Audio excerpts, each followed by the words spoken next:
Hey, this is Jim McDonald. Welcome to episode 242 of the PowerCast.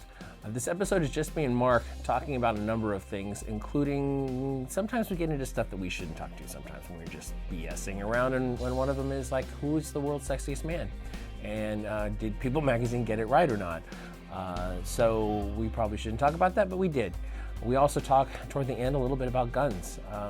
Having an opinion on guns is something I think everybody should be entitled to, but they're not always popular. So I think that we walked the line on this one, but it's kind of an important thing to discuss. It's been something that's been in the news a great deal lately. Some tragedy, some real tragedy, some terrible loss of life relative to gun incidents in the United States and even here in California. A big thing that we talked about in terms of diet and nutrition is people, the grass is always greener syndrome.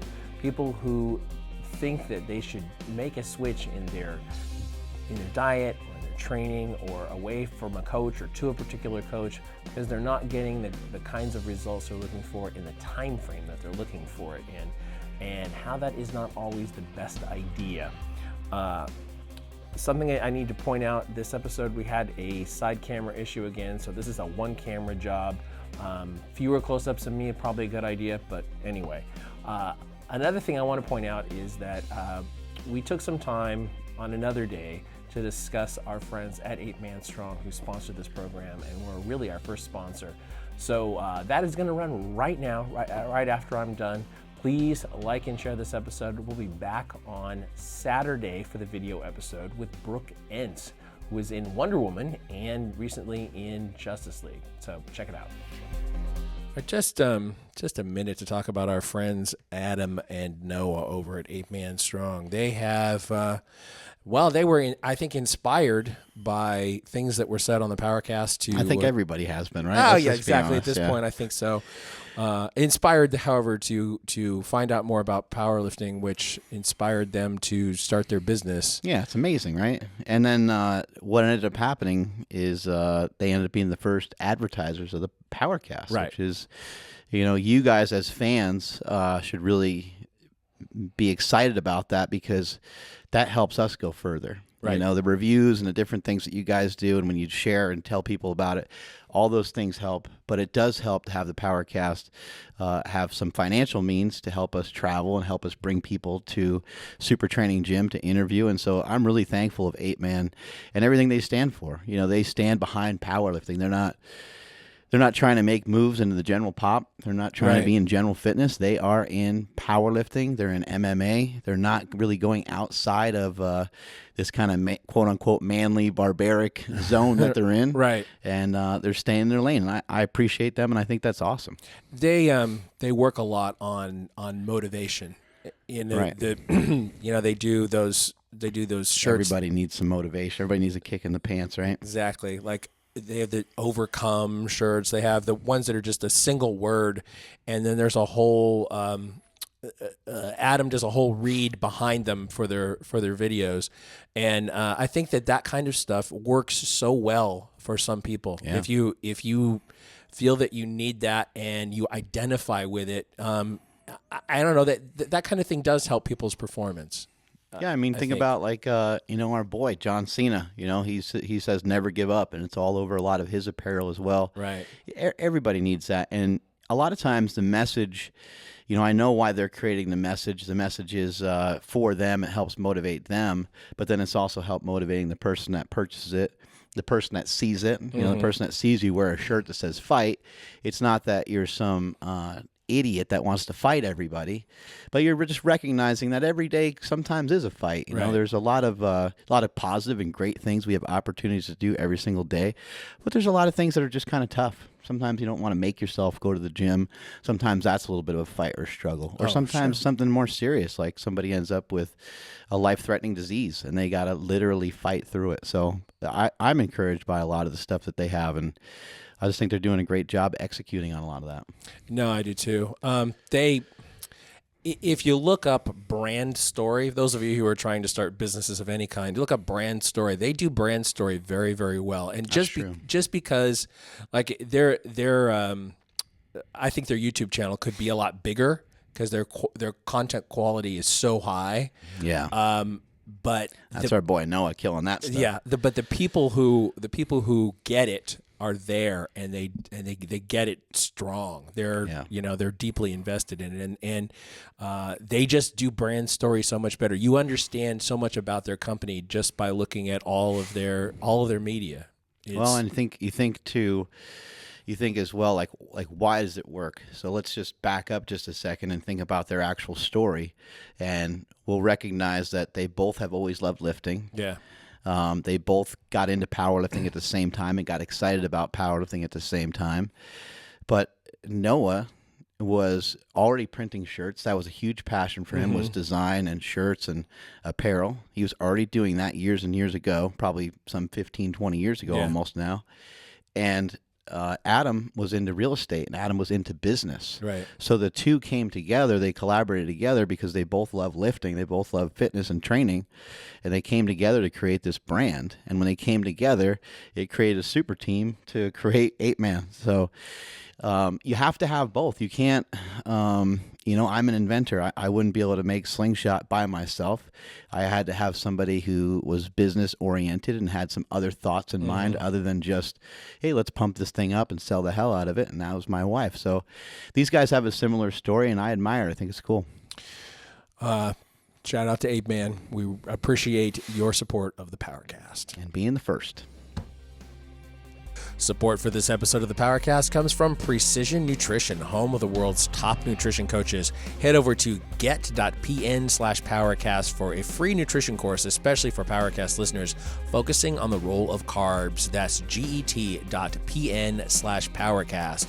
Reebok.com, home of the legacy lifting shoe, the official shoe of the PowerCast at Reebok.com. 8-Man Strong apparel for people who lift heavy weights at 8manstrong.com. Compex Muscle Stim products at CompexUSA.com. Use the code PowerCast for an additional 28% off all but the lowest price model. HowMuchYouBench.net. Use the code PowerCast for 15% off slingshots and free shipping on orders over $100. And Bodybuilding.com, the world's largest fitness website and supplement store.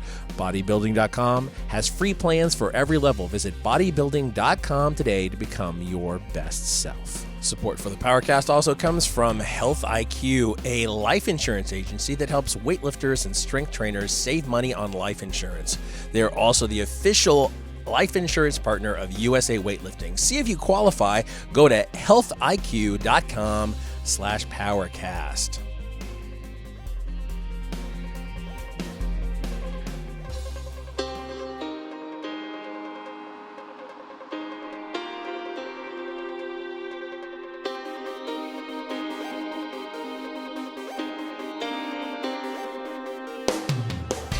Recorded live in West Sacramento, California, this is Mark Bell's PowerCast. Standing just to the left of Jim McDonald, here's your host, Mark Bell.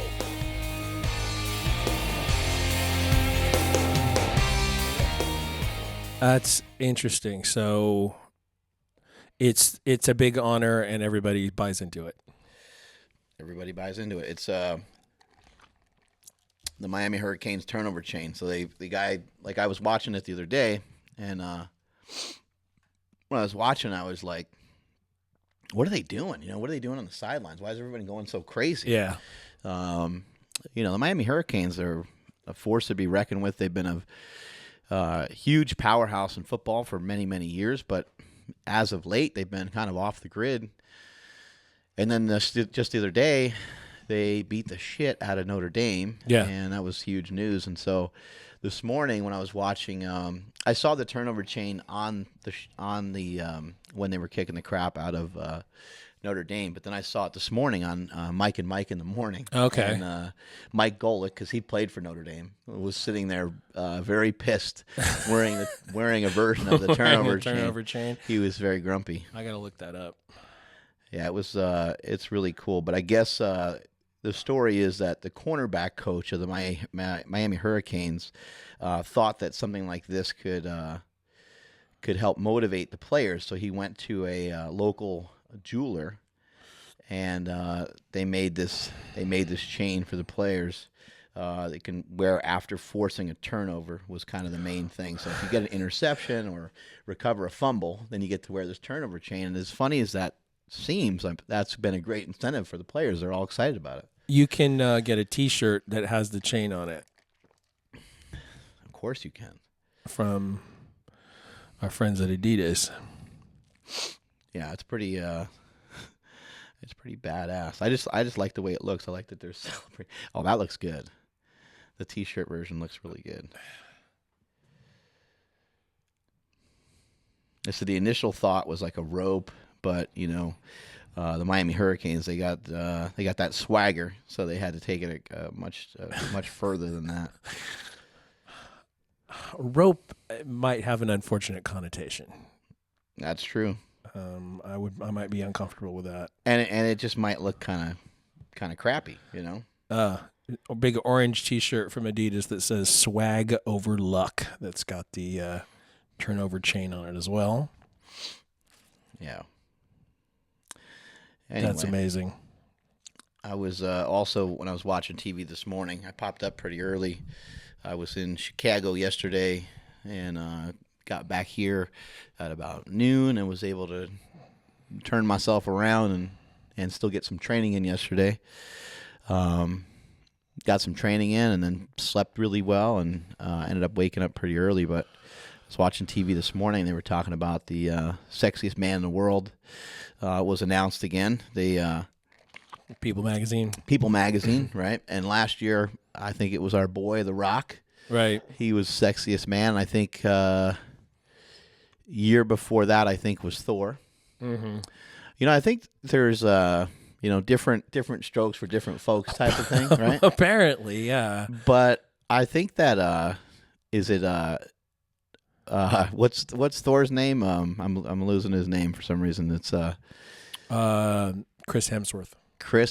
Yeah. So that's a good-looking family. Just that whole family. They just face gifted. I guess what I'm going to say is that I don't think there's another human being on the earth that would disagree, right? Like with the whole family looks really good. Yeah. And build wise, skin wise, overall looks. I mean, just kind of the whole package, if you will, is there. And so, but every year when this Sexiest Man Alive thing comes out, it's always, a lot of times it's riddled with some controversy. I think last year when The Rock won, I think a lot of people would agree that The Rock's a handsome son of a bitch. He's tall.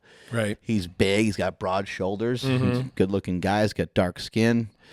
And plus, on top of that, I think, men and women have different perspective on what they find attractive. It's not always just the look. It's kind of what the person is doing and, how the person acts. And I think there's not a person on the planet that doesn't admire / envy / think that is not attracted to The Rock, right? Right.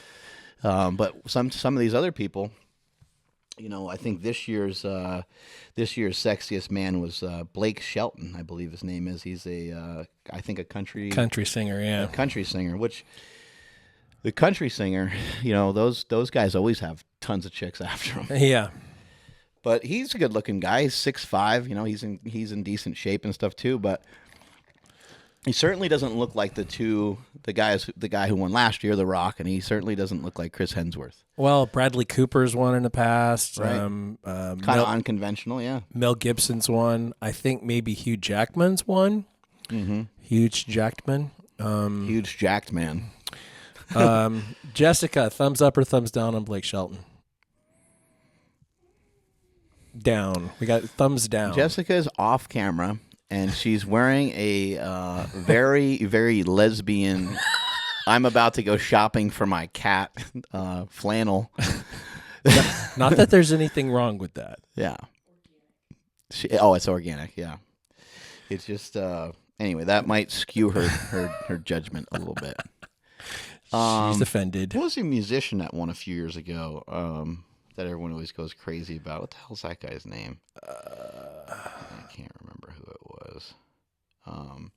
I know that Channing Tatum won before. Yeah, he's hard to argue with, too. Denzel, David Beckham. Yeah.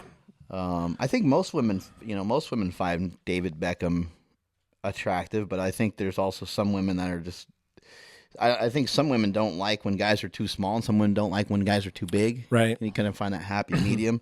I think that people in general don't really understand how big The Rock is. The Rock is enormous. Yeah. And so I think movie-wise, there's not a movie I can think of where you can really tell how huge he is. But he's fucking massive. And I think some women would like that, and some women are like, oh shit, like he's, maybe it's too much going on. I don't know. I think possibly if you're just a fan of the Fast and Furious movies, you would not know how big The Rock is because Vin Diesel is small and he gets to choose how he's shot. How both of them are shot, I guess, at being a producer. So he doesn't want to look a whole lot smaller than The Rock. And I know I've read that there's some trickery going on with that. I wouldn't doubt that at all. And I think you have kind of traditional looks in a Chris Hemsworth, and you have other people like Matthew McConaughey and a handful of other people that have been named the sexiest man alive, that have a traditional look, and you have other people like Tom Cruise.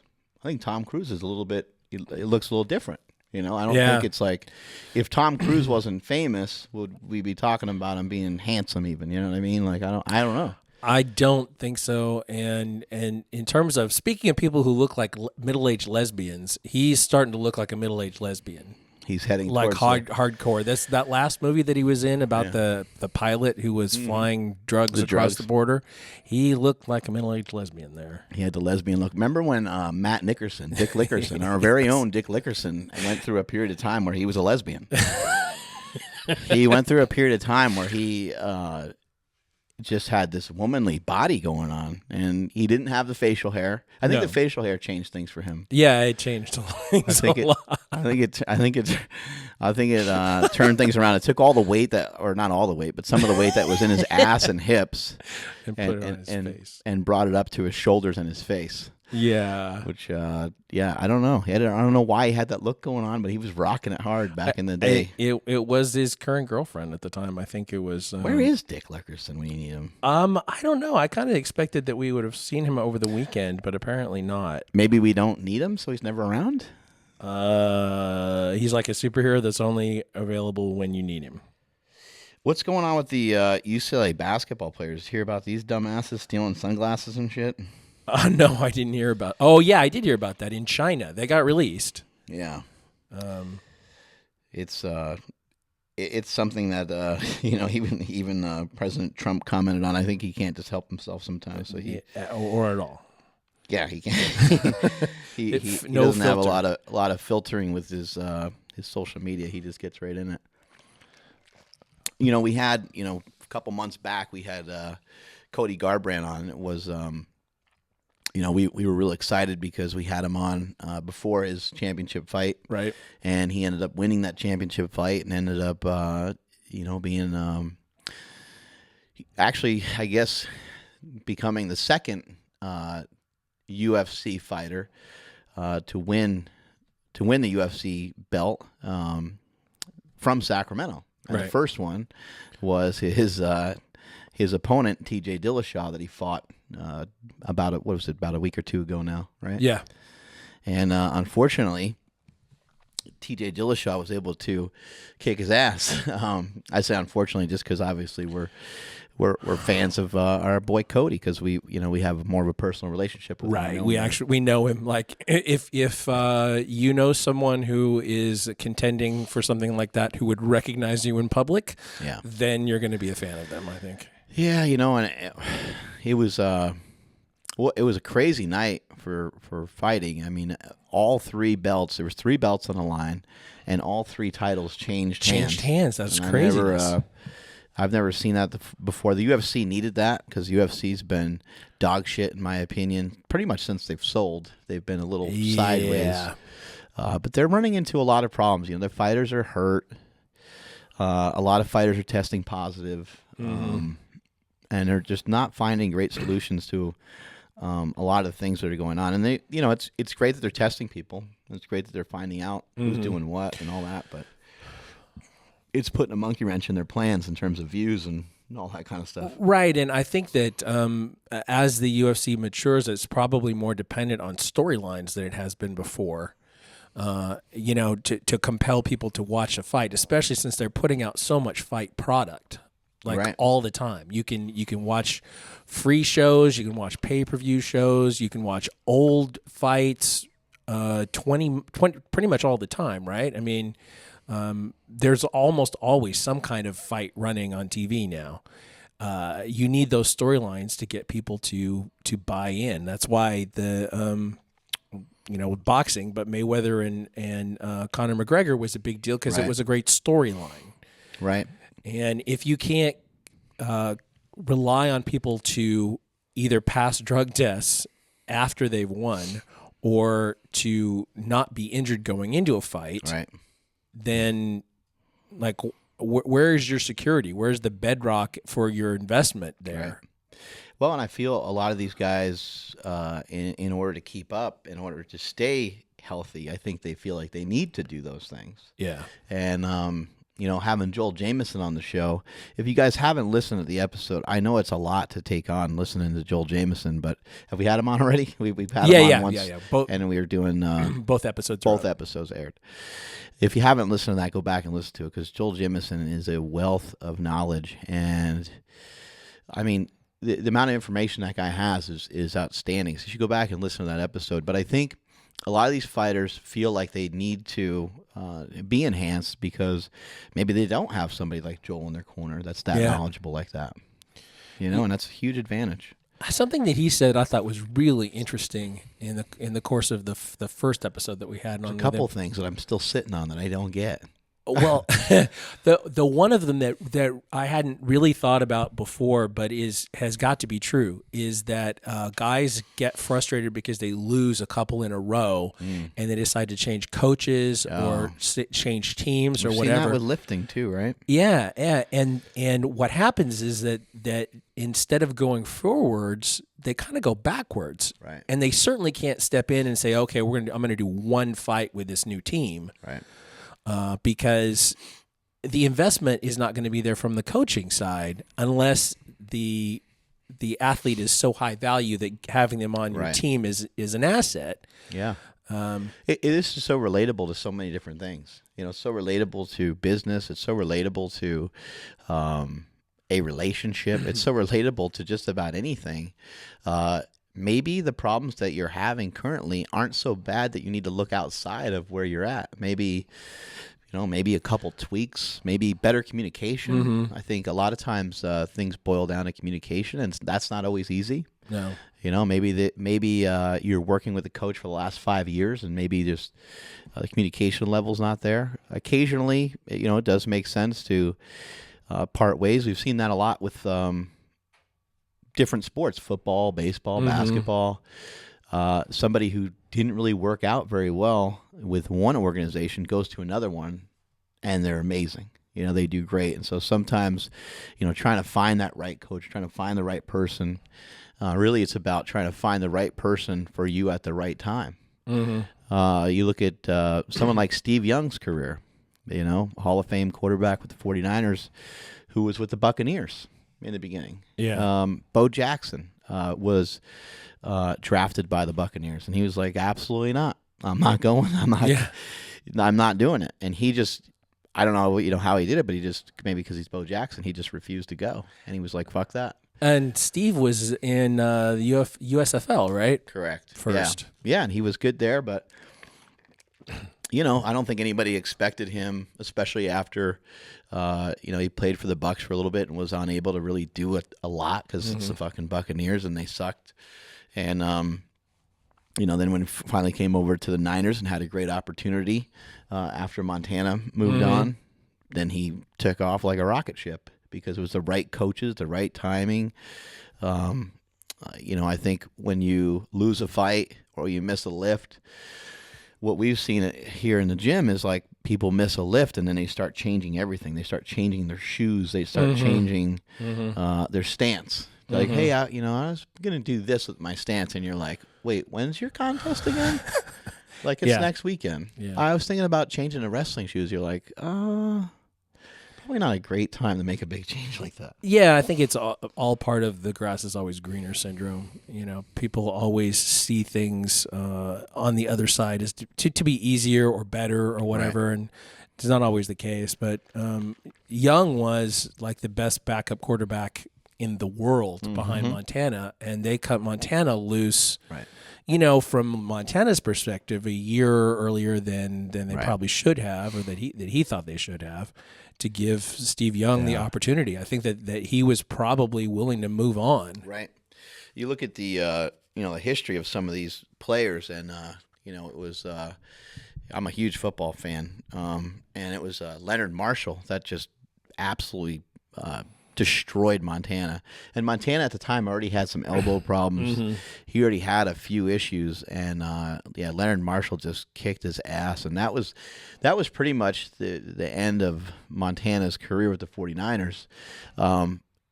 But it's interesting how those things happen, and then it shifts everything into the events that transpire afterwards is pretty crazy. A cascade of Montana going to the Chiefs and Montana doing really well with the Chiefs and taking them, I believe, if my memory serves me right, I think he took them to an AFC Championship game.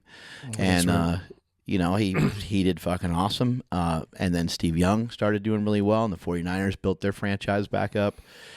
And the same thing happened with the Patriots. Drew Bledsoe got absolutely annihilated by Mo Lewis of the Jets. And Patriot fans, you should all be very thankful for Mo Lewis, because if Mo Lewis didn't exist, your boy Tom Brady wouldn't exist. Yeah. He basically he didn't end Bledsoe's career, because Bledsoe still came back and was able to play more years and everything, but Brady came in and just, he just dominated. He dominated and never really looked back. And it's just interesting, because on one end you're trying to find your way, and maybe you're thinking like, oh man, I need to change everything. And then on the other hand, maybe just a couple small changes. And I've noticed that with people with their nutrition. I think everyone just wants to put their hands up and say, like, I don't know what the fuck to do. I don't understand what's going on with exercise. It seems like one day they tell me that cardio is bad, and the next day they tell me lifting is good, and then the next day they tell me the opposite, and fruit's good, fruit's bad. Fructose is great, fructose is bad, this is good. And I think people just, after a while, they're just like, I'm just going to go back to eating cereal and not really paying attention. And that's what happens to you. Yeah. Personally, I just decided to put a few pounds back on for a couple weeks, and then it's gain start season. Downward again. It's time to add on those LBs. So here on the PowerCast, we have a new sponsor, Health IQ. Hey now. They are an insurance company that helps health-conscious people get special life insurance rates, and they're also the official life insurance partner of USA Weightlifting. Interesting. Yeah, I think that their strategy here is similar to like with your car insurance. If you get a better rate because you're a better driver, here you get better life insurance if you're, I guess, less likely to die. If you're a more health conscious person and you are putting effort into that, then you should get some benefit from it, right? Yeah, I feel like we're practicing our life insurance all the time. We're insuring more life by exercising, right? Exactly. What makes Health IQ so unique is that they use science and data to secure lower rates on life insurance for weightlifters and strength trainers. Historically, you get penalized by life insurance companies for family history, BMI, which is a big deal. All of us have too jacked to get penalized for that. Yeah, but all That's of us not have, fair. All of us have silly BMIs. We always show up as being obese or morbidly obese or something like obese. that. When we don't, we're not really obese. That's just how that formula works. Anyway, and other attributes that we don't get rewarded for the fact that we live a health conscious lifestyle. For the most part, most of us do. We pay attention to our diet and exercise, and yes, as you said, trying to live longer and as opposed to shorter.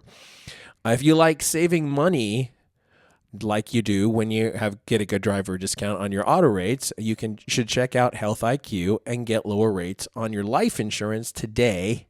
Learn more and get a free quote at healthiq.com/powercast. There you go. There's where you can be smart about it with Health IQ. Welcome, Health IQ. Just a word from our sponsor, Precision Nutrition. In the past few years, I bet you've heard or thought At least one of the following. This is for questions for our audience. Carbs spike your blood sugar and insulin, which prevents fat loss and causes fat gain. Carbs, especially sugar and grains, cause inflammation, and carbs are not an essential part of a healthy diet like fat and protein are. Have you heard those things? Have you thought those things? It's a real guessing game out there. You don't know. You don't know what's true all the time, and I think a lot of us could use some help. And even in talking to you about your diet, we're on vastly different diets. Yeah, our diets are quite a bit different. I'm not someone that really tracks stuff and really pays attention to the exact macronutrient breakdown. Meanwhile, you're following something that's totally different. Yeah, and I'm trying to do that. Yeah, and you've lost some weight. Yep. And I'm following something totally different from you, and I've lost some weight.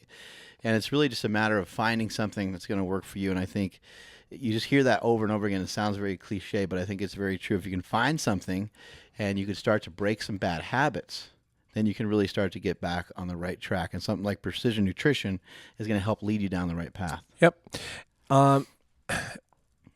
All of this seems obviously very simple if you just make it all black and white. Right. And what you're pointing out is the fact that it's really not black and white. Simplistic ideas about good food and bad food ignore biological complexity and the bigger picture of the whole diet scene. That's why our sponsor, Precision Nutrition, created a brand new free course for PowerCast listeners to dig into the science behind low carb and ketogenic diets. Visit get.pn/powercast and get access to the free course, which covers what the research tells us about low carb and ketogenic diets, how to know if low carb, keto, or something else is right for you or your clients, the difference between paleo style diets and low carb diets, which ways of eating are the most effective for health and body change, a step-by-step guide to finding the right way of eating for you or your clients, and much more. Not only will the course give you a deeper understanding of these topics for yourself, but when friends, family, clients, and colleagues come to you for advice, rest assured that you'll have the science-based, client-tested answers that they need. People ask us questions all the time, and we know what we know. But do we always know the science behind it? And can we always answer those questions in a way that's tailored to that person's particular needs? Principle of awareness. It's a key component to anything, to gain further knowledge and to know why you're doing something is extremely important. The other thing is, have you been stuck losing weight? Yeah. Yeah, so have I. Yeah. And I have a very conscious effort towards losing weight. I'm exercising more. You figure out ways to eat less or to work your way out of some bad habits and things like that. And the only thing that's been successful for people that I've worked with personally have been people that continue to interact with me. And those are the people, because you really do need somebody. You think you can do it on your own, but it's very difficult.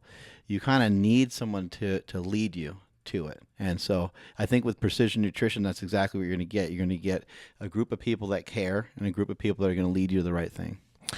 Trust me when I say this is some of PN's best work over the last decade. They've helped nearly 100,000 clients get their own eating on track and nearly 50,000 professionals stay on the cutting edge of the industry. Consultants to companies like Apple, Equinox, UFC, and Titleist, athletes like the newest U.S. Open champion Sloane Stephens. They're doing amazing work, and you need to check it out. So if you want to understand the science behind the low-carb diet trend and the best way of eating for you or a client, grab the free course at get.pn/powercast. That's get.pn/powercast. Check it out, guys. Check it out. Do you guys do anything in particular for the holidays? Any big family gatherings of sorts for Christmas or Thanksgiving? Well, this one's going to be interesting. I think I'm one son is in Canada, right? Yeah. So we won't see his family this holiday season except on Skype. And you have 2 grandkids, correct? I have 2 grandkids that are up there. That's cool. This one's going to be interesting though, because I think I may have mentioned it on the show before, but I a while back got my sister, who's a younger sister who's adopted, a Ancestry.com DNA test kit. Yeah. And she ended up finding her biological family. And she has a full biological brother, and then 2 halves that are older, as brother and sister, and 2 halves that are younger, brother and sister. And the only one that's local is her full brother. And he recently was separated, divorcing his wife, and so we ended up inviting him and his 20-year-old son to Thanksgiving at my in-laws' house, which is, a little bit of a tentative connection, I suppose, but it should be interesting. He and my sister, though they did not know each other at all growing up, have some similar mannerisms. He's similar in some ways to, or my nephew is in some ways similar to, and they're both big guys. Yeah. His son looks like a skinnier, more jacked version of my nephew. So, anybody into training in the family? Anybody into fitness or paying attention to their food? Or I think her nephew, my sister's nephew, he's a big workout guy. Yeah, that's cool. Other than that, there's a lot of yoga and stuff. Yeah. Well, that's in the family, but that's it. Fuck, that's something.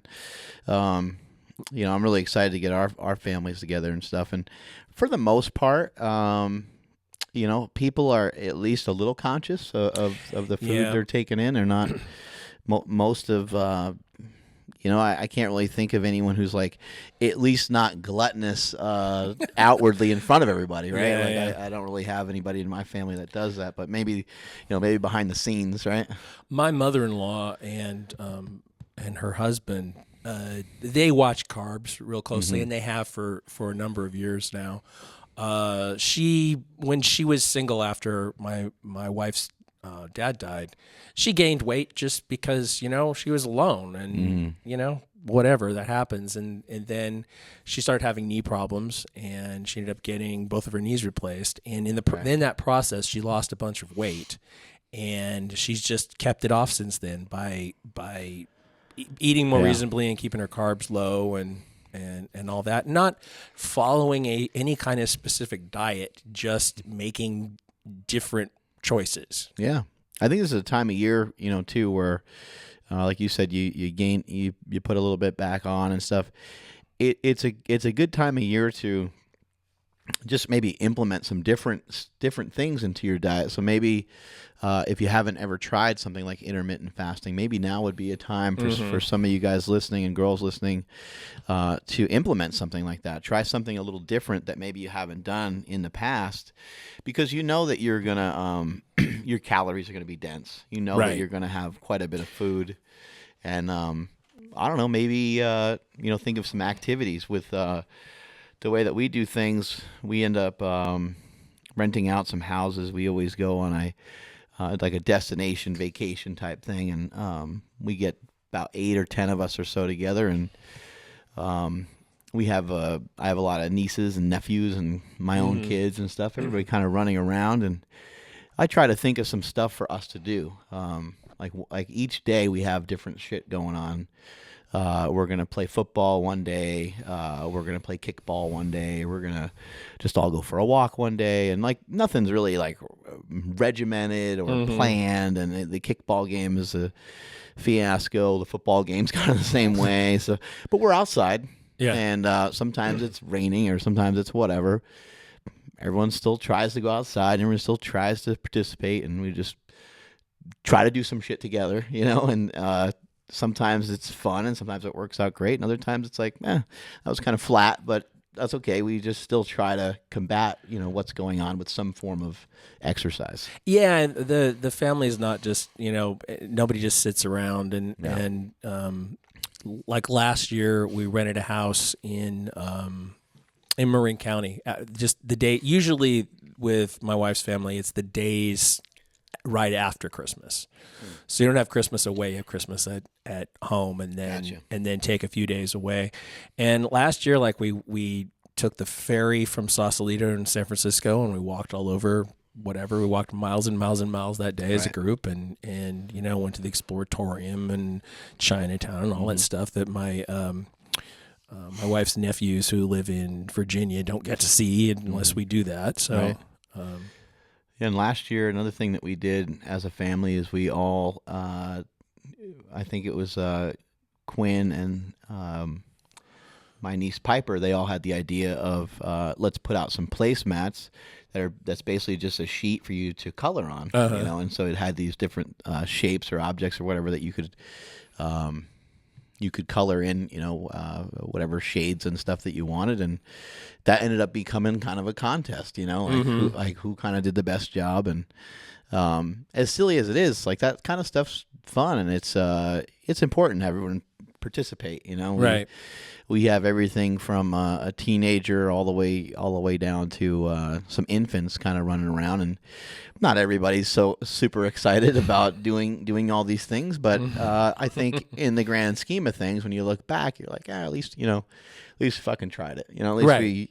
And we're going to try to implement some other things this year where the kids might get a little bit more involved with like the cooking process and some different things like that, just to keep them busy. I mean, what's the point of the holidays if everyone's just on their phones and everyone's kind of dicking around doing other shit and not paying attention to each other? I do remember being a kid. I remember some of it being agonizing, not wanting to talk to your aunts and uncles and answer the same questions again about what grade you're in, and, right? All that kind of shit. But it is important, and as you get older, you realize how important it really is.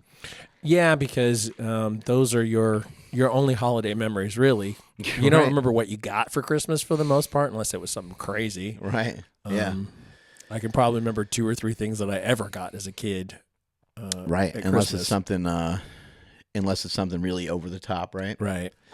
Yeah, but the hard thing is, and I think this all fucking starts with Halloween. The hard thing is the food. And this time of year, it makes it tough. It's hard to resist. But I also think that it's not worth the fight. I don't think there's any real reason.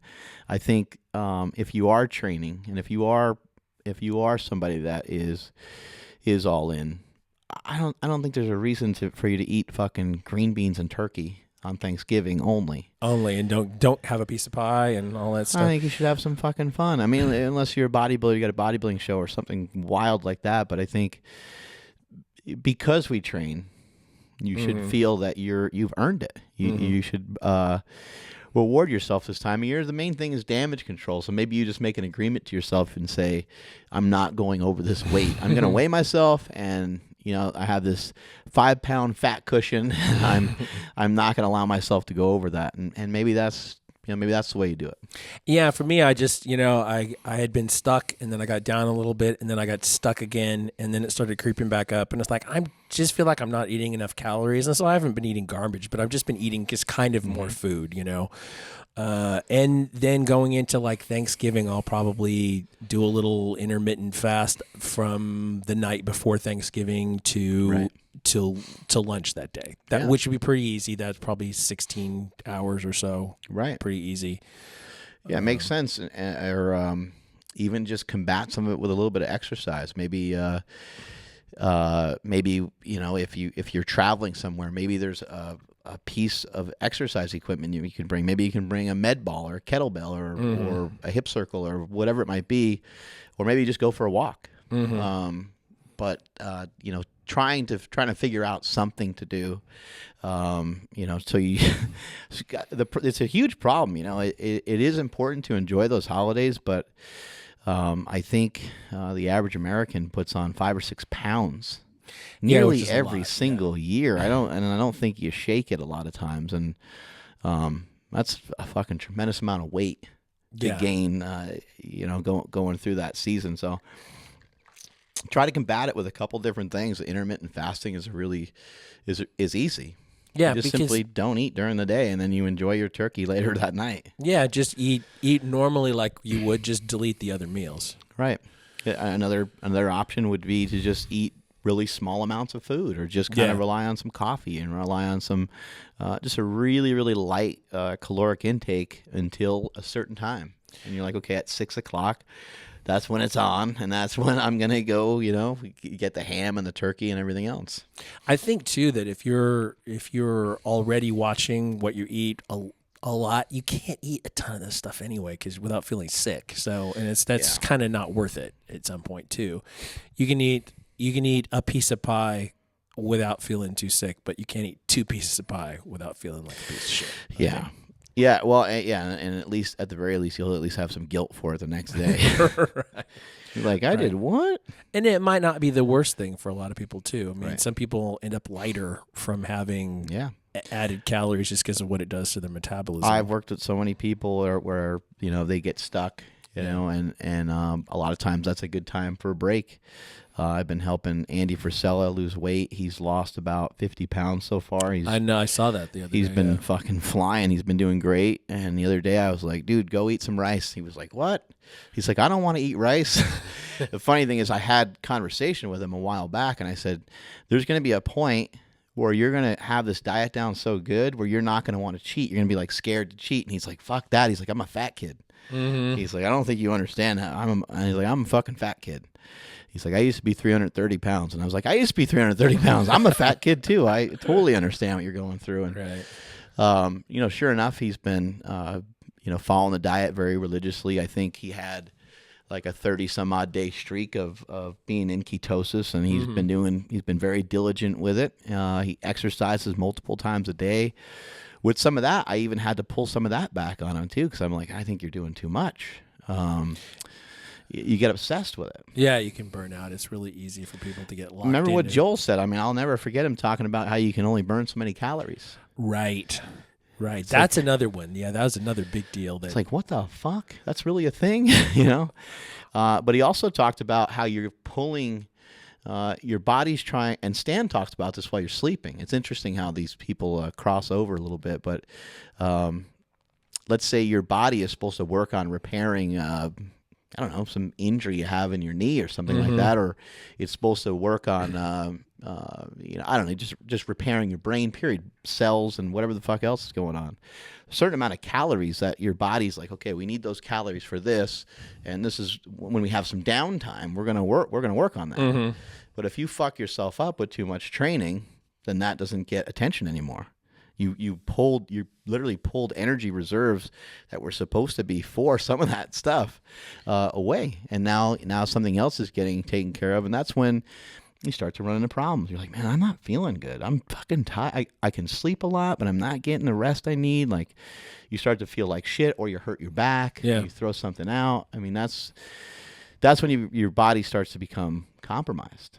Yeah, and the thing about sleep is that's when your brain sort of prunes off all that extra information that you absorb during the day that you actually don't need to hold on to, and takes what's left over and makes permanent memories out of it. Everything else gets trashed, and that's a metabolic process that burns calories in your brain. The thing I find really interesting is when it comes to weight loss, and what I've been trying to teach Andy Frisella is that you are the byproduct of every thought that you've ever had. You're the byproduct of everything that you've ever heard. You're the byproduct of every single thing that has ever happened to you, and every single thing that you ever heard about yourself, whether you remember or not. It's ingrained into every cell of your fucking body. And so if you think you're fat, or if you think something, or you have these feelings towards something, you are probably going to stay that way. It is really fucking hard. You can't really change. I think we think that through diet and exercise we can make a lot of changes, but we can barely make changes. It's over a long period of time, which is the game that we're trying to really solve, and that's hard. Losing weight is one thing. I can help anybody lose 20 pounds. I've never met anybody that I can't help lose 20 pounds. I've helped every single person that asked me. I've helped them lose at least 15, 20 pounds almost every single time. Keeping it off is another kind of battle, and it's really, really rare for someone to just completely change directions. Or when I was in Chicago, I was talking to a guy, and he said he had a friend that was a professor. They shared a lot of business concepts and ideas over a long period of time, and shared a lot of common interests and stuff. And he just said, pretty much one day out of nowhere, his friend was like, I bought a horse. And he's like, what? He goes, yeah, I bought a horse. I'm training a horse for racing. He's like, what? He's like, you have... Anyway, this guy just out of nowhere, decides to just switch everything he's doing. He buys horses. He prepares them for, not the Kentucky Derby, but he prepares them for races. And now he has a profitable business where he's making $400,000 or $500,000 a year training these fucking horses. Before it was never a thing. It was never anything. He was never even interested in horses at all. It's really fucking rare to meet anybody who's ever done that. If I all of a sudden came in and said, yeah, Jim, I bought all these guns and I'm fucking going hunting, you'd be like, what the fuck? You've never expressed that was a thing. And so going back to the caloric intake and dieting type stuff, this is why calories in, calories out is not so concrete, because everything is so ingrained to what you really are and the way that you're supposed to be. If your set point is to weigh 200 pounds, it's going to be real. It's going to take a lot of work, a lot of study. It's going to require a lot of you to just all of a sudden change courses. I mean, you see you develop certain behavior patterns towards weighing that amount of weight. You develop there's just so much attached to it, other than just what you eat. Yeah, I was going to see if I can find this picture that came up in my... You're going to show me a dick pic? No, it's... From the DM? It's kind of worse than that in a lot of ways. Oh, my God. Let's see. Yeah, if you're not following Andy Frisella on Instagram and stuff like that, you should be. He's been making tremendous progress, tremendous gains, dropping that weight. It isn't just what you weigh, it's how you look at a particular weight. That can't be more than about 220, 225. And I look like shit there. I look really bad. And it's not that much more weight. It's not that much more weight. Right. I mean, a shit ton of it sitting in my face, obviously. Right. And my gut. And then, so I think that's one of the reasons why you can't spend so much time obsessing over the actual scale. And Yeah. Well, also, too, I mean, you can't lose it all in one day. No. It has to happen in stages. I'm working on like a 3 or 4 stage process here. I think originally I thought I would drop weight in about 2 stages and I'd be good. But really, I've been working on just staying. My diet consists of me just staying around 245. I don't want to weigh any more than that. I don't want to weigh a ton less than that because how do I say? I feel like I don't have the energy reserve to dip down any lower right now. Okay. I want to. It would start cutting into performance. Yeah, cuts into performance, and I just don't feel like doing that. I want to enjoy the holidays. I want to different things I have going on with Slingshot and stuff like that. I have a lot of stuff going on, so I'd rather just eat and have a couple drinks while doing it, and enjoy my time until, I don't know, January rolls around or so. Then work on diving back down. But realistically, I'd like to get to a range where I'm light enough to where if I just want to take a month off of my diet, it doesn't really impact me that much, to where I'm not always trying to. There's a huge percentage of the female population. I think I want to say it's 75, maybe even 80% of the female population in the United States is on a diet. Yeah. And they're blowing the men away in terms of gaining more body fat every year. So you can't be on a diet all the time. You can't always be in this caloric deficit. You can't always be on this fucking mission to drop weight all the time. You're going to have to give yourself some reprieve from it here and there, but you also can't go the complete flip side of that and go in full bulk mode. I have a question actually from a listener viewer from Israel, by the way. Hey now. Yeah. And I know we've talked about this before, but there's no reason why we can't freshen it up. And it actually goes to the point that you're making about having the energy to do the other things that you have to do in your life. The question was, how do you go about training while you have a physically demanding daily job? Jesus Christ, that's a tough one. I've been searching the podcast to see if you've answered it, but I couldn't find anything. I know we have What's the talked guy's name? about You have his name? his name is, he signed it, best regards from Israel Ben, but I think that All right, maybe... Ben. I think he probably has a That's more a of a name. excellent question, and what I would ask, first question I'd ask is, do you work 7 days a week? Do you work 365 days a year? Right. Is your manual labor job intensive every single day? And if there's any sort of, hey, I get Sunday and Monday off, or I get Saturday, Sunday off, if there's anything like that, then that's where I would force yourself to train on those days, which it might not be easy because you might be like, yeah, I got a day off, and you might be excited. But I would try to get some training in on those days off. Most of the people that I've dealt with over the years usually have a job where they work 5 days a week, and sometimes maybe a police officer, fireman, and even occasionally somebody who just started a job that wants to move into upper management. Sometimes they don't really have a whole lot of days off. Sometimes it's only like kind of around holiday times where they have days off. So for some people, they're a little fucked when it comes to some of that stuff. But usually when it comes to a manual labor job, there's only so much manual labor they can get out of you. Right. For so many days in a row. So if you have any days off, those would be the days to hit the gym very hard. And then now we're kind of looking for 2 more days a week of some sort of training. I would implement a West Side barbell program, and on the weekend I'd lift heavy, and I would try to get after it with some max effort work.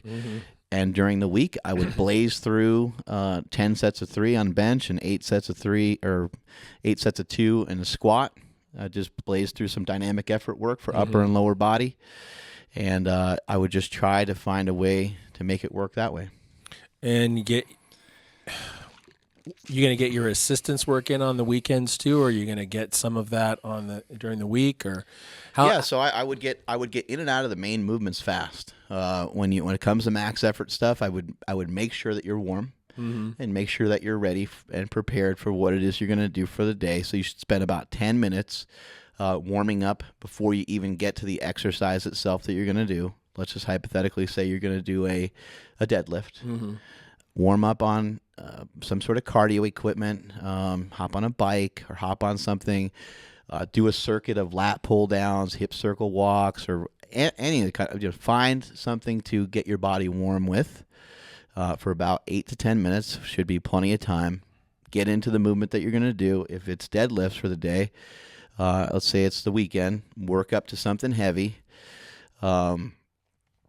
Go to maybe a three rep max, go to a heavy single, make sure it doesn't kill you, make sure it's not a 10 out of 10, make sure it's, an 8 or a 9, something like that, something that's not too crazy.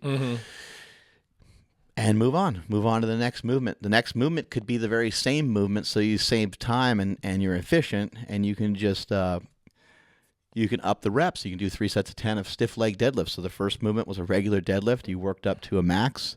Next movement is now a stiff leg deadlift, 3 sets of 10. Now you're going to move into stay with the same exact movement. Don't even move anywhere. Do some bent over rows. Finish up with some pull-ups, and maybe superset your pull-ups with some 45-degree back raises, and get the fuck out of the gym. Yeah, and on a squat day, you could back off to a pause squat. You could lighter weight pause squat, or absolutely. Yeah, you can do a heavy squat of some sort. Next movement could be a pause squat, or a front squat, or 3 sets of 5, 3 sets of 8. Then you can move into some stuff like leg extension or leg press, get some movement. Maybe finish up with a circuit of something where you're doing some kettlebell swings and some lunges. Keep it easy, and then again, get yourself the hell out of the gym. If you have a job that is a manual labor type job, or is just an intense thing, You got to try to make it short and sweet. There's one more thing that you might want to try to do, and it's not easy, but a double day on the weekend might really work well. You might be able to do 2 exercises. You might be able to go eat, relax a little bit, go back to the gym and smash on it again. And maybe you can get everything that you need done. Maybe you can get it all done on the weekend and not even work out during the week at all. Maybe the only thing you're doing during the week is maybe some walking, some sort of cardiovascular training. I think if you're going to work out 3 or 4 times a week, period, though, and work full time, you pretty much have to treat sleep and rest and stuff like that like a religion. You have to treat it like you're training.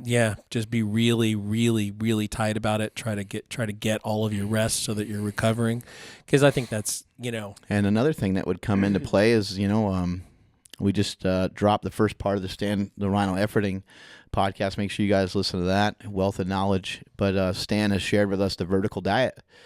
The vertical diet just being you finding several things. Maybe it's 2 things or 5 things that your body can digest, things that you can turn over quickly so you can get to your next meal, things that you can assimilate fast, because if time is precious and it's important to you to maximize and optimize everything that you're doing, then you're going to have to be able to digest those foods and get into the next workout.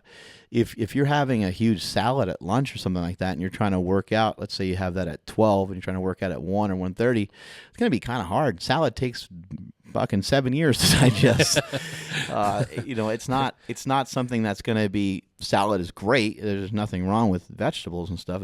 There's a time and place for them, but I would leave those things more for a time where you're not exercising. I would, you're trying to get in foods that are quick and easy, that have easy turnaround time, and that's where something like the ketogenic diet may not be your best bet, because it's mainly fats, it's mainly meat, and it's mainly stuff that does take a while to digest. Right.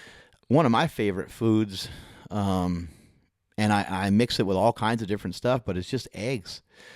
Man, a couple eggs, like I usually make them like over medium. They just go down, so I could eat 3 eggs in like 3 seconds.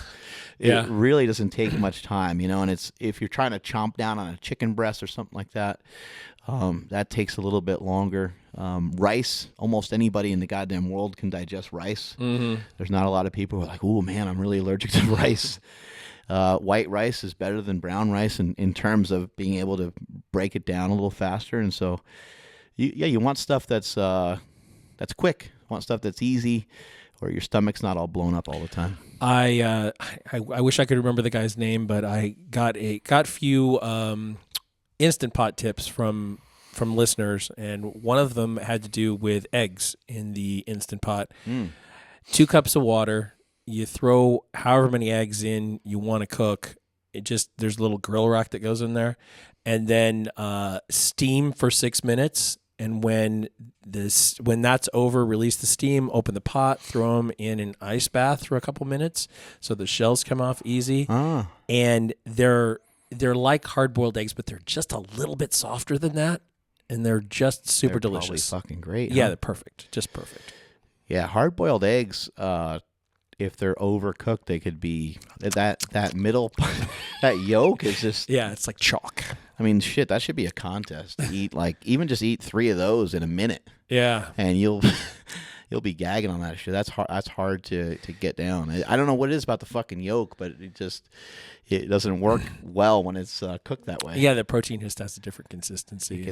It gets all kinds of jacked up.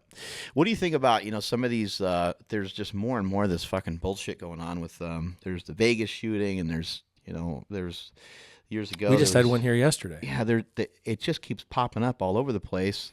There was the Texas shooting at the church, right? And, oh man, it's so sad, and it's so scary. I'm traveling with my family, coming up to, we're going to Washington, D.C., we're going to Europe, we're going to some different spots, and, I've been talking to my kids about this. I'm like, hey, you know what? You guys see something weird? Like, fucking let me know what's up. Yeah. And we'll go tackle that motherfucker and beat his ass. And I said, let's try to have a plan. I don't know what it is, fucking run away or whatever it is. But when we go to different places, let's think about, and it's a fucking terrible thing to have to think about in the first place, but I think it's an important conversation. On the flip side of it, I think that our news stations in this country are fucking pathetic. They should figure out a different way to get ratings, and they should stop highlighting this shit. How about a small report on it and say, hey, you know what? This tragedy happened. Let's hold a moment of silence for what happened. Maybe you give it a little bit of detail. Get the fuck away from it. Stop publicizing it. Stop talking about the fucking shooter. When there's a fight in the NFL on the field, they don't show it. If a maniac fucking runs on the field naked, they don't show it. They don't show it, yeah. And that has prevented a lot of people. I would imagine if they filmed people running across the fucking field, hopping on the field and running across the field like an asshole, people would do it all the time. There was a picture. It's pretty rare that they do, There was a picture the other day of a guy running or streaking across the field, and he was fucking jacked. You don't usually see that. It's usually some skinny dude that doing it. This guy was jacked. Let's go streaking. But yeah, no, there are a lot of news outlets that are not publicizing the names of the shooters, which I think is reasonable. I think would like to see more of that. The last couple. They truly were people who should not have had guns. People who had, significant mental health diagnoses, and through whatever situation, ended up having guns. This one yesterday, the gun control thing too is a whole nother. It's just, it's just hard to have discussions about it because people get emotional one way or the other about it. But what's really frustrating is if the gun laws that we already have were not adhered to. And that's what allowed the person to get guns. Then what do you do? It makes it hard to enforce. I don't know dick about guns basically, but I know that our system is jacked up, and I know that the system that we use has not advanced in about 30 years. They use the same techniques and same methods they used like in the mid 80s. They don't even have a real database of who owns what, and there's specific reasons for that, but fuck, man, it's time. Looks like there's a time for some sort of change of some sort. So I don't have a solution to it, so I really shouldn't be bitching about it too much because anyone can sit here and pick apart problems, right? Yeah. But I think something needs to be done about it. If Elon Musk can figure out how to get motherfuckers to Mars, then we should be able to handle some of this shit here on Earth, Legislatively, they cannot create a national database that ties people to guns. Let's just change that. How about we just change that? That just seems kind of scary, and I don't know. Instead, their solution is to have it on fucking microfiche, which no one can find anything. So if you have a history, if you bought guns over the last 10 years, now they need to try to figure out what state you bought it in and where. Somebody has to go through tens of thousands of documents to try to figure out, try to link you to that serial number of the gun or whatever the fuck it is. So I don't really have I'm not going to propose a solution, but it does seem problematic, and I wish somebody could help figure that shit out. Yeah, I'm just gonna. Can't there be an app for that? I'm not going to inoculate myself from a criticism here. I own guns. I don't shoot them, but they were handed down to me. I don't have any problems with shooting guns. I don't have any problems with people who like guns. Yeah. The problem I have is when people who shouldn't have guns and then use them to kill people quickly. I'm not okay with that. Let's see if we can get Jesus to comment on this. Weigh in, Jesus. All the way in. He said he's not one to judge, so apparently he's not in the mood to talk about that. He's not going to let us know. Anyway, I'm on board with you too. I'm not against guns by any means. I don't hate anybody who fucking shoots one or anything like that. I don't own one. I'm pretty uncomfortable with them. I shot a few guns a couple months ago and did that about twice, and it was fun. It was cool. Yeah. I'd love to go hunting sometime. I'm for it. I understand the importance of our freedom and being able to fucking have a gun and all that shit. But man, there's just, and I don't think gun control is necessarily the answer to these problems. But maybe it can help. I don't know. I don't know exactly what can help these problems. When we had Tony Seminette, Real World Tactical on, and when we've had Big J, both guys who have done bodyguard work and police work and so on. They both actually said the same. They both had the same answer, and it was to have better parents. Yeah, and I think that's true. But as a parent, like, you might need to know that your kid is somebody who should never have a gun. Yeah. Right. And then how do you even stop that? Like, once your kid's like 20 or something, you don't really have any control over that. You're like, son, I wish you didn't have a gun. I mean, what are you going to say? You're not going to really do a ton after that, right? So yeah, it's anyway, I just, I hope that at some point the news figures out a better way to. I don't know about any of these things from the internet. I know about it all from television, and I would imagine most other people's experience is the same. The news is just it's one fucking shitty thing after another, scaring the fuck out of you with who has nuclear bombs and who has this or that. You're just like, oh my God, I would just be better off if I just didn't know this information. Didn't know. Yeah. Almost. I've read comments by a number of people recently who like went on big camping trips where they didn't have internet connectivity or whatever, and so they were completely disconnected from all kinds of news, political news, violence, world events, all that stuff, and they just felt a lot calmer when they came back, understandably, because it will sort of kind of give you a constant sense of alert. I don't know. Yeah, it's fucking scary out there. Anyway, what do you think? I think we should bring this one in for a landing. All righty. I think so too. Don't forget about our event in January 13th and 14th at Cal Expo. We're having a slingshot bench and deadlift. You can check out more information on our Instagram page, which is Super Training Gym. The Super Training Gym. There you go. Check out the Super Training Gym. On the profile, there's a link to sign up for the competition. It's open to any and everybody. It's not just professional lifters. It's not just a bunch of lifting maniacs. But we will have Brian Shaw there, Ed Cohn, Stan Rhino Efferding, Matt Vincent, the Fat Owl. He said he was coming. We saw the Fat Owl. Yes, we did. I hung out with him some. We forgot to. We should talk a little bit about Reebok Record Breakers because some really good things happen there. But Matt Vincent, speaking of making good positive changes, he looks great. He does. He did a great job. I mean, he lost weight. He is. Sometimes when somebody loses weight, you're just like, oh man, what the fuck happened to that guy? It looks like they just didn't eat for the last 6 months or year. But he doesn't look that way. He still looks substantial. Still has some muscle on him. Yeah, he told me that he reached the point where he was going to have to go down a shirt size, and he said, "Fuck that! I'm going to put a couple pounds back on and fill out an XL shirt."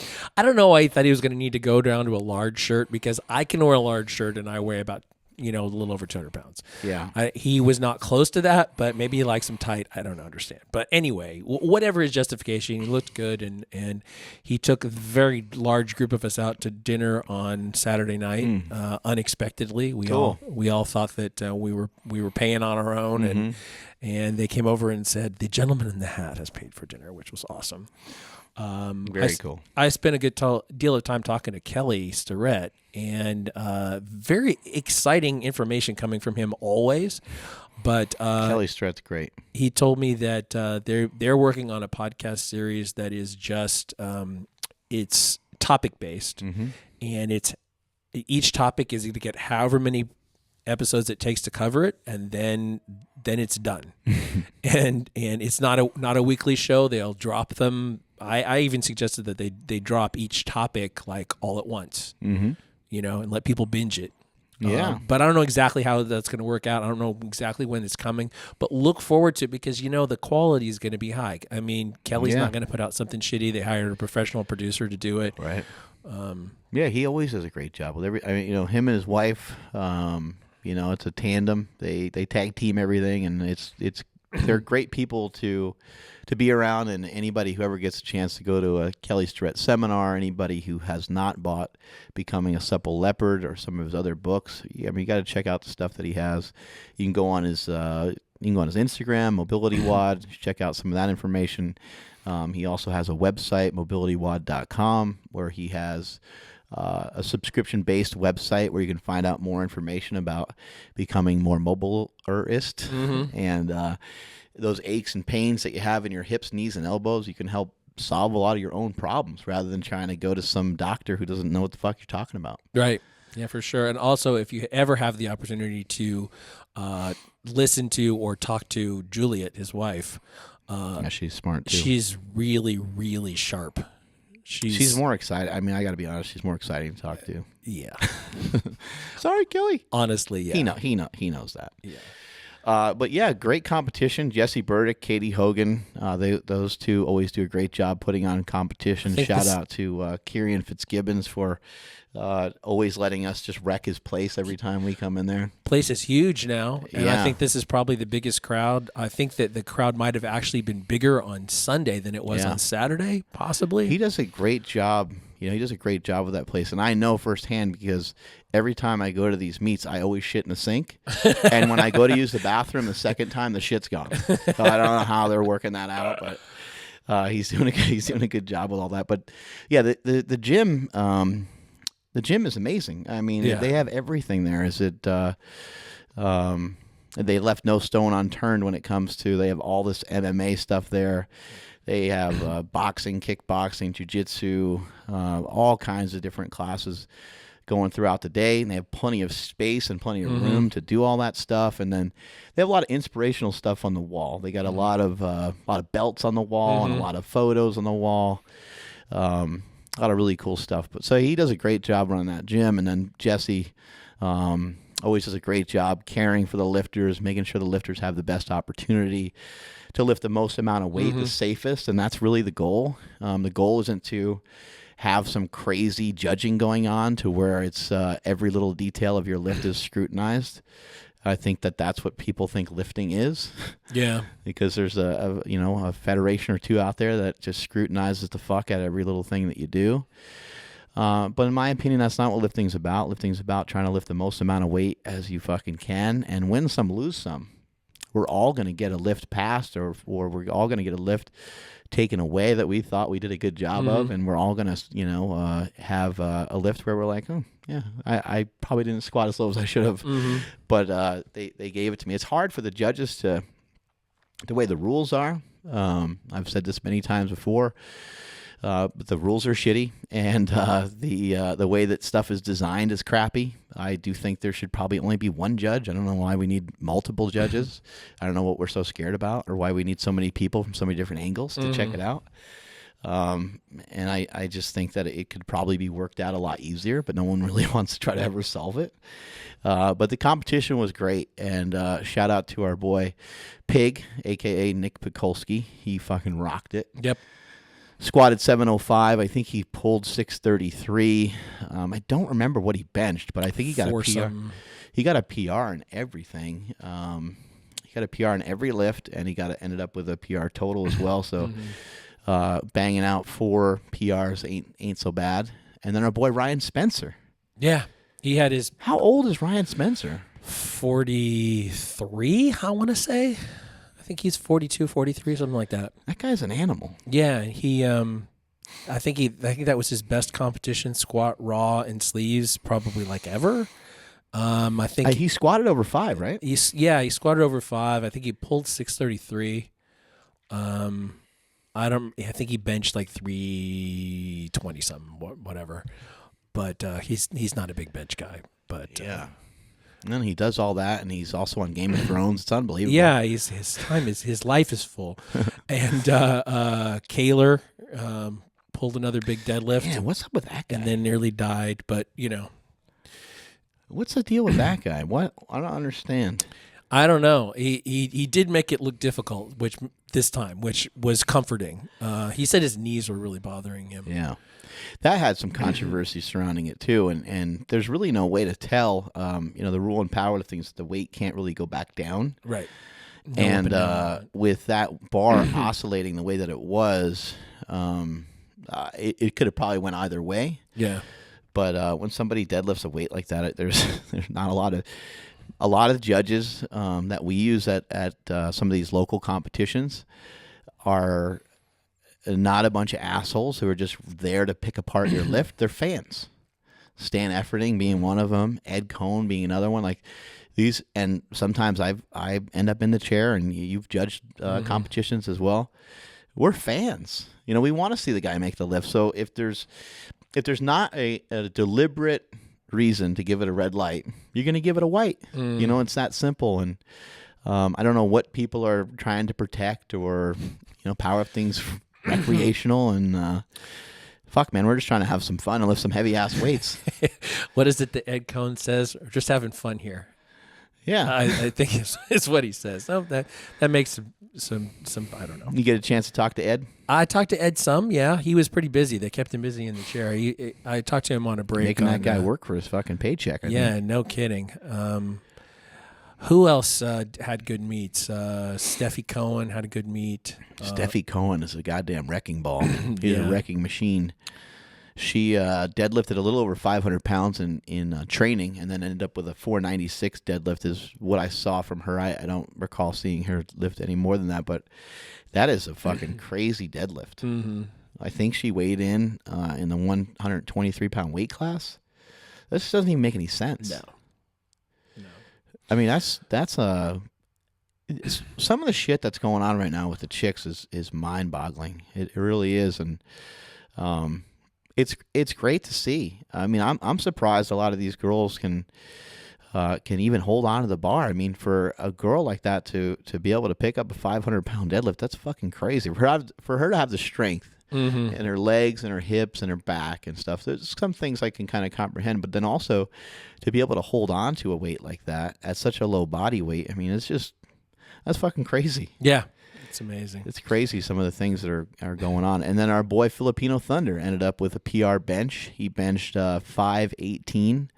I was calling some of his numbers on his bench, and he actually ended up doing the last lift probably a little bit better than his first and his second attempt. But I really wanted to see him go 3 for 3. I really wanted to see him make his lift, and calling numbers for him in the gym before and helping him along. He's also one of those guys that just out of nowhere dies. And you're like, I don't know what happened, but it looked like he had 20 more pounds, and he just shit the bed. But anyway, it leaves him an opportunity to bench a little more in the future. Looks like he could probably bench around 530, something like that, which that's a big bench. Trevor also did really well. He struggled in the deadlift, but he ended up squatting and benching pretty well, and it was just overall a very good competition. And a lot of all-time world records fell. I think there was like 8 or 9, and the participation from all the sponsors, from Hate Brand and 8 Man, and just the powerlifting community in general. Donuts and deadlifts and mobility wad, and I'm trying to remember who else was all there. It's just great to see everybody pitching in, and I know that's Normatech, something that Jesse and Katie work very, very hard to make sure that the lifters feel great, and that they have an opportunity to lift well. I know they got they always have the warm-up room pimped out with a lot of food and Gatorade, and like they really do take their time. Anybody ever gets a chance to compete in Northern California should check out some of their competitions. They have the best meets, in my opinion. You can go to a lot of these other meets, but this is one that's kind of for the lifters. Doesn't mean that they pass everything that you try to lift, but what it does mean is that you're going to have a lot of fucking fun, and you're going to be able to lift some heavy weight. Somebody said something to me about about underwear about the other day, about if you're lifting in a federation that cares about your underwear, then that's indicative of everything else about that federation and how they judge you and the level of detail that they're looking at. I did not know people still wear underwear. Yep, people still wear underwear. That's news to me. All right, multiply your hustle, multiply your muscle, and may all your shits be tapered. I'm at Mark Smellybell on Instagram and Twitter. Catch you guys later. Shout out to all of our sponsors, 8band Apparel at 8bandstrong.com, bodybuilding.com for all of your supplement needs, Compex USA for cutting-edge muscle stim machines. Get an additional 28% off when you use the code POWERCAST on all but the lowest price model. Reebok.com, home of the Legacy Lifter, official shoe of the PowerCast. Increase your bench at howmuchyourbench.net. Get 15% off slingshots with the code POWERCAST. Power, the only strength magazine available in both digital and print at thepowermagazine.com. Health IQ, go to healthiq.com/PowerCast for your free quote and Precision Nutrition. Get the free course especially for our listeners at get.pn/PowerCast. That's get.pn/PowerCast. I am at the Jim McD on all the social medias. Follow the show on Instagram. We are at Mark Bell's PowerCast. And we're out of this.